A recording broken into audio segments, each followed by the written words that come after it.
Prezidentimiz Qurolli Kuchlar Oliy bosh qo'mondoni Shavkat Mirziyoyev harbiy kadrlar tayyorlash tizimini takomillashtirish va armiyani raqamlashtirish yuzasidan taqdimot bilan tanishdi.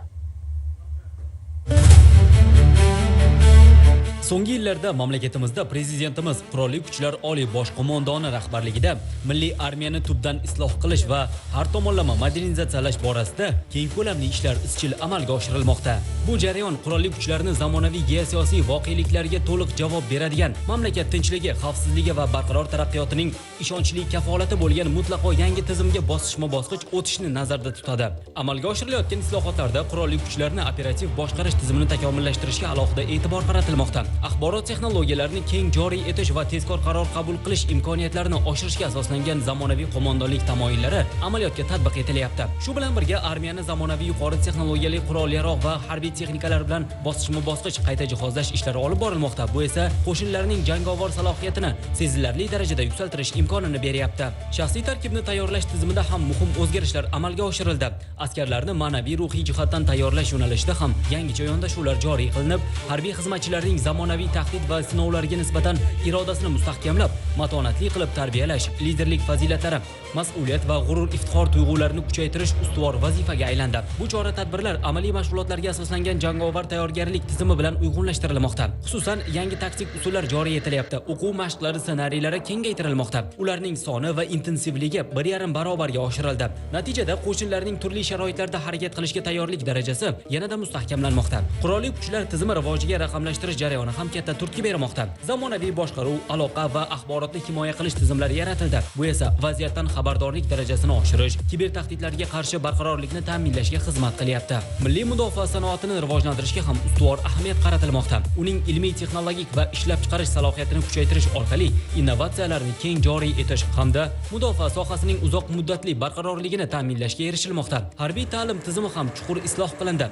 Institutsional o'zgarishlar doirasida harbiy xavfsizlik va mudofaa universiteti tashkil etildi. Ushbu oliygohni tez sur'atlarda o'zgarib borayotgan harbiy, siyosiy va texnologik muhitda samarali faoliyat yurita oladigan yangi avlod yuqori malakali kadrlarni tayyorlash markaziga aylantirish ustuvor maqsad hisoblanadi. Davlat siyosatining muhim yo'nalishlaridan biri sifatida harbiy xizmatchilar, ularning oila a'zolari va faxriylarini ijtimoiy himoya qilish choralari ham kuchaytirilmoqda. Olib borilayotgan ishlar albatta aholi turmush sifatini yaxshilash, ijtimoiy barqarorlikni mustahkamlash hamda jamiyatda harbiy xizmat nufuzini oshirishni nazarda tutadi. Umuman olganda, mamlakatimizda amalga oshirilayotgan mudofaa sohasini isloh qilish siyosati kompleks, o'zaro muvofiqlashgan va uzoq muddatli strategik xususiyatga ega. Uning asosiy maqsadi zamonaviy, professional, texnologik jihatdan yaxshi ta'minlangan va ijtimoiy himoyalangan, xalq ishonchiga sazovor bo'lgan hamda milliy manfaatlarini ishonchli himoya qilishga qodir armiyani shakllantirishdan iborat. Qurolli Kuchlar Oliy bosh qo'mondoni hududlarga tashrifi chog'ida Mudofaa vazirligi obyektlariga tashrif buyurib,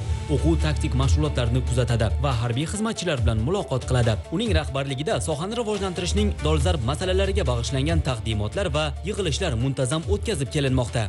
O'zbekiston Respublikasi Prezidenti Qurolli Kuchlar Oliy bosh qo'mondoni Shavkat Mirziyoyev bugun harbiy kadrlar tayyorlash tizimini takomillashtirish va armiyani raqamlashtirish yuzasidan taqdimot bilan tanishdi. So'nggi yillarda dunyoda yuz berayotgan qurolli mojarolarda uchuvchisiz uchadigan apparatlar, robotlashgan tizimlar, radioelektron kurash vositalari va zamonaviy boshqaruv texnologiyalaridan keng foydalanilmoqda. Bu esa nafaqat qurol-yarog' va harbiy texnikalarni yangilash, balki yangi avlod mutaxassislarini tayyorlashni ham taqozo etmoqda. Mamlakatimizda mazkur yo'nalishda izchil ishlar amalga oshirilyapti. Qo'shinlarda dronlarni jangovar qo'llash va ularga qarshi kurashuvchi yangi bo'linmalar tashkil etilib, uchuvchisiz uchadigan apparatlar operatorlari, muhandislar va robototexnika mutaxassislarini tayyorlash tizimi yo'lga qo'yildi. Taqdimotda davlatimiz rahbariga mazkur mobil bo'linmalar faoliyati hamda ushbu yo'nalishda mutaxassislar tayyorlash tizimi yuzasidan hisobot berildi. Harbiy ta'lim tizimini isloh qilish masalalariga alohida e'tibor qaratildi. 2025-yilda Prezidentimiz tashabbusi bilan mazkur sohani rivojlantirish, zamonaviy bilim va amaliy ko'nikmalarga ega harbiy kadrlarni tayyorlash choralari ko'rildi. Natijada barcha oliy harbiy ta'lim muassasalariga institut maqomi berilib, yagona vertikal boshqaruv tizimi yaratildi. O'zbekiston Respublikasi Harbiy xavfsizlik va mudofaa universiteti tashkil etildi.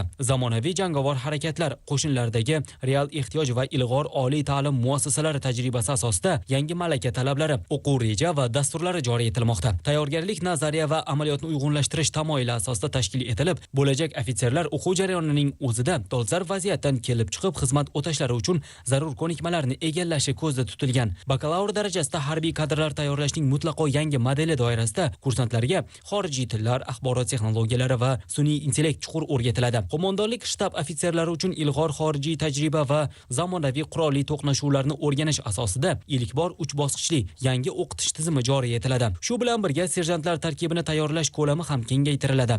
Asosiy yangiliklardan biri oliy harbiy ta'lim muassasalarida serjantlar uchun bakalavriatning 6 ta fuqarolik mutaxassisligi bo'yicha masofaviy ta'lim yo'lga qo'yiladi. Shuningdek, aviatsiya va uchuvchisiz uchadigan apparatlar mutaxassislarini tayyorlash tizimi yanada takomillashtirilib, mazkur yo'nalishda qurolli kuchlar harbiy xizmatchilarini o'qitish va ularga yagona sertifikat berish tartibi joriy etiladi. Taqdimotda armiyani raqamlashtirish va kiberxavfsizlikni ta'minlash masalalari ham ko'rib chiqildi. Keyingi yillarda Mudofaa vazirligi tizimida aloqa infratuzilmasi modernizatsiya qilindi. Zamonaviy axborot kommunikatsiya texnologiyalari joriy etilmoqda. Himoyalangan ma'lumot almashinuvi kanallari rivojlantirilyapti. Harbiy dasturchilar tomonidan qo'shinlar faoliyatining turli yo'nalishlari bo'yicha 50 ga yaqin axborot tizimlari ishlab chiqildi. Xususan, mudofaa ishlari organlarida chaqiruv elektron axborot tizimi yaratilib, 19 ta vazirlik va idoralar bilan integratsiya qilindi. Bu 39 turdagi ma'lumotnomani onlayn shaklda olish va ilk bor chaqiruv tadbirlarini to'liq elektron shaklda o'tkazish imkonini berdi. Harbiy tibbiyot sohasida yagona tibbiy axborot tizimi va telemeditsina joriy etilib, Sog'liqni saqlash vazirligining DMET tizimi bilan integratsiya ta'minlandi. Zamonaviy xavf va tahdidlardan kelib chiqib, Mudofaa vazirligida kibertahdidlarni o'z vaqtida aniqlash va ularning oldini olishga qaratilgan axborot xavfsizligi monitoring markazi tashkil etildi. Taqdimotda avtomatlashtirilgan boshqaruv tizimlarini yanada rivojlantirish, robotlashgan va avtonom majmualardan foydalanishni kengaytirish, shuningdek, ilmiy tadqiqot va tajriba konstruktorlik ishlarini yo'lga qo'yish bo'yicha kompleks chora-tadbirlar taklif etildi. Mudofaa vazirligi markaziy apparatida raqamli texnologiyalar bosh boshqarmasi, sun'iy intellekt texnologiyalari departamenti va kiberxavfsizlik laboratoriyasini tashkil etish ko'zda tutilmoqda. Respublikaning barcha hududlarida uzluksiz va barqaror aloqani ta'minlash maqsadida sun'iy yo'ldosh aloqa markazi faoliyati yo'lga qo'yiladi. Mudofaa sohasida yagona raqamli siyosatni yuritish maqsadida Mudofaa vazirining raqamlashtirish, sun'iy intellekt va kiberxavfsizlik bo'yicha o'rinbosari lavozimi joriy etildi. Harbiy okruglarda esa qo'mondonlarning raqamlashtirish, sun'iy intellekt va kiberxavfsizlik bo'yicha o'rinbosarlari lavozimlarini joriy etish nazarda tutilmoqda. Taqdimot yakunida oliy bosh qo'mondon bildirilgan takliflarni ma'qullab, armiyani yanada raqamlashtirish, qo'shinlarga zamonaviy axborot kommunikatsiya tizimlari va sun'iy intellekt texnologiyalarini joriy etishga qaratilgan hujjatlarni imzoladi. Mutasaddilar oldiga mudofaa sohasini to'liq raqamlashtirish, milliy sun'iy intellekt modellarini yaratish va malakali harbiy kadrlar tayyorlash tizimini yanada takomillashtirish bo'yicha ustuvor vazifalar qo'yildi. Bugun hurmatli prezidentimiz Qurolli Kuchlarimiz oliy bosh qo'mondoniga yangi tashkil etilgan dronlarni jangovar qo'llash va ularga qarshi kurashuvchi mobil bo'linmalar faoliyati bu yo'nalishda mutaxassislarni tayyorlash tizimi yuzasidan hisobot berildi. Shu bilan birga harbiy ta'lim tizimini yanada takomillashtirish bo'yicha takliflar taqdimot qilindi. Xususan, kuch tuzilmalarining o'ziga xosligidan kelib chiqib, endilikda davlat ta'lim standartiga harbiy ta'lim uchun alohida bo'lim kiritiladi. Shuningdek, bakalavr darajasidagi harbiy kadrlarni tayyorlashning mutlaqo yangi modeli yo'lga qo'yilib, kursantlarga xorijiy tillar, IT va sun'iy intellekt kabi fanlar mukammal o'rgatiladi. Qo'mondonlik shtab ofitserlarimiz uchun ilg'or xorijiy tajribalar va zamonaviy qurolli to'qnashuvlarni o'rganish asosida ilk bor 3 bosqichli yangi o'qitish tizimi joriy etiladi. Asosiy yangiliklardan biri endilikda serjantlarimiz uchun oliy harbiy ta'lim muassasalarimizda bakalavriat ta'lim yo'nalishida 6 ta mutaxassislik bo'yicha masofaviy ta'lim yo'lga qo'yiladi. Bu orqali ularga harbiy xizmatdan uzilmagan holda tahsil olish va oliy fuqarolik ma'lumotga ega bo'lish imkoniyati yaratiladi. Shu bilan birga aviatsiya uchadigan apparatlar mutaxassislarini tayyorlash tizimi yanada isloh qilinib, mazkur yo'nalishda qurolli kuchlarimiz harbiy xizmatchilarini o'qitish va ularga yagona sertifikat berish tizimi joriy etiladi. Mahalliy davlat boshqaruv organlari rahbar xodimlarini harbiy xavfsizlik va davlat mudofaasi sohasida bilim va ko'nikmalarini oshirish maqsadida universitetimizda malaka oshirish kursi tashkil etiladi. Taqdimotda berilgan takliflar hurmatli prezidentimiz tomonidan ma'qullanib, harbiy kadrlar tayyorlash tizimini yangi bosqichga olib chiqish bo'yicha aniq topshiriqlar belgilab berildi. Bundan tashqari davlatimiz rahbariga armiyani raqamlashtirish va kiberxavfsizlikni ta'minlash borasida amalga oshirilayotgan ishlar yuzasidan hisobot hamda sohani yanada rivojlantirish bo'yicha takliflar taqdimot qilindi. Taqdimot so'ngida hurmatli prezidentimiz armiyani raqamlashtirish, qo'shinlarga zamonaviy axborot kommunikatsiya tizimlari hamda sun'iy intellekt texnologiyalarini joriy etishga qaratilgan muhim farmon va qarorlarni imzolab berdilar. Unga ko'ra, endilikda harbiy boshqaruv jarayonlariga sun'iy intellekt elementlari joriy etilib, avtomatlashtirilgan boshqaruv tizimlari yaratiladi. Shuningdek, robotlashgan va avtonom tizimlardan keng foydalaniladi. Mazkur tizimlarni yaratish va amaliyotga tatbiq qilish bo'yicha ilmiy tadqiqot va tajriba konstruktorlik ishlari yo'lga qo'yiladi. Shu bilan birga Prezidentimizning farmoni bilan Vazirlik markaziy apparatida raqamli texnologiyalar bosh boshqarmasi, sun'iy intellekt texnologiyalari departamenti hamda kiberxavfsizlik laboratoriyalari tashkil qilinadi. Respublikamizning istalgan hududlarida uzluksiz aloqani ta'minlash maqsadida sun'iy yo'ldosh aloqa markazi faoliyati to'liq yo'lga qo'yiladi. Albatta, mazkur tadbirlarni samarali tashkil etish hamda aloqa axborot texnologiyalari va kiberxavfsizlik bo'linmalari faoliyatini muvofiqlashtirish uchun yagona mexanizm va umumiy raqamli siyosatni yuritish talab etiladi. Shu bois mazkur farmon bilan Vazirlik markaziy apparatida Mudofaa vazirining raqamlashtirish, sun'iy intellekt va kiberxavfsizlik bo'yicha o'rinbosari, harbiy okruglarda qo'mondon o'rinbosari lavozimlari joriy etilmoqda.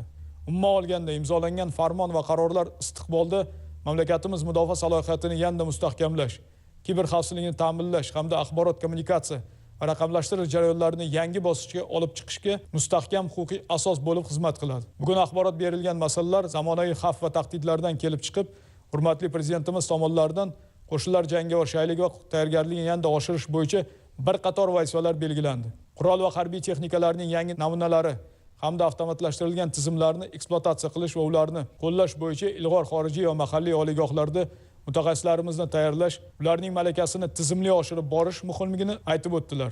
Armiyani raqamlashtirishda ma'lumotlar xavfsizligi va himoyalangan aloqani ta'minlash masalasiga alohida e'tibor qaratish lozimligini ta'kidlab o'tdilar. Shuningdek, soha yo'nalishlarini to'liq raqamlashtirish, milliy sun'iy intellekt modellarini yaratish va bu borada malakali kadrlar tayyorlash tizimini yanada takomillashtirish bo'yicha ustuvor vazifalarni belgilab berdilar.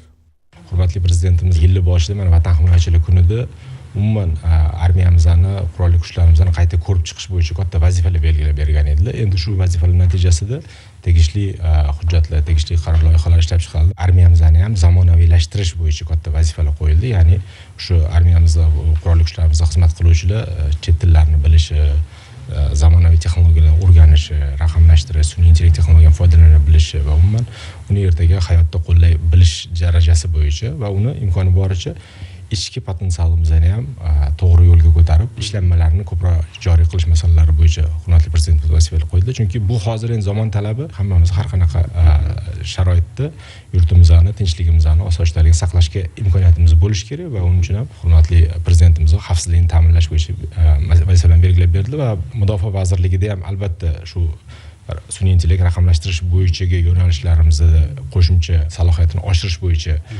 hozirgi bugungi qabul qilingan qarorlarda ko'zda tutiladi va u yerda ham mas'ul rahbar belgilanishi va o'qitish, imkoniyatlarni kengaytirish bo'yicha bizning vazirligimizda ham imkoni boricha unga yordamlashish, unga o'zaro hamkorlik qilish bo'yicha vazifalarni belgilab berdi. Albatta zamon tez rivojlanyapti, juda katta o'zgarishlar bo'lyapti va buning uchun biz doimiy ta'limga e'tibor qaratishimiz kerakligi, mudofaa tizimida ishlaydigan oddiy soldatdan tortib eng yuqori lavozimda ishlaydigan xodimlarigacha doimiy malakasini oshirish tizimini zamonaviylashtirish masalasi, u yerda chet tillari, zamonaviy texnologiyalar, sun'iy intellekt raqamlashtirish o'rgatish masalalari bu bo'yicha juda katta vazifalarni belgilab berdi va tegishli qarorlar qabul qilindi. Albatta, bu jarayonda biz ham o'zimizning tizimdagi o'sha fuqaroviy oliy ta'lim muassasalarimiz, professorlarimiz, mutaxassislarni birgalikda jalb qilib, albatta yurtimiz xavfsizligini, yurtimiz mustaqilligini mustahkamlash bo'yicha hamkorlikda harakat qilamiz. Umuman raqam texnologiya sohasida, sun'iy intellekt va raqam texnologiya sohasida hamkorlikda shu ta'limni kuchaytirish masalalari bo'yicha birgalikda vazifalar qo'yildi. Albatta bu bo'yicha birgalikda Mudofaa vazirligi bilan hamkorlikda uni tashkil qilamiz.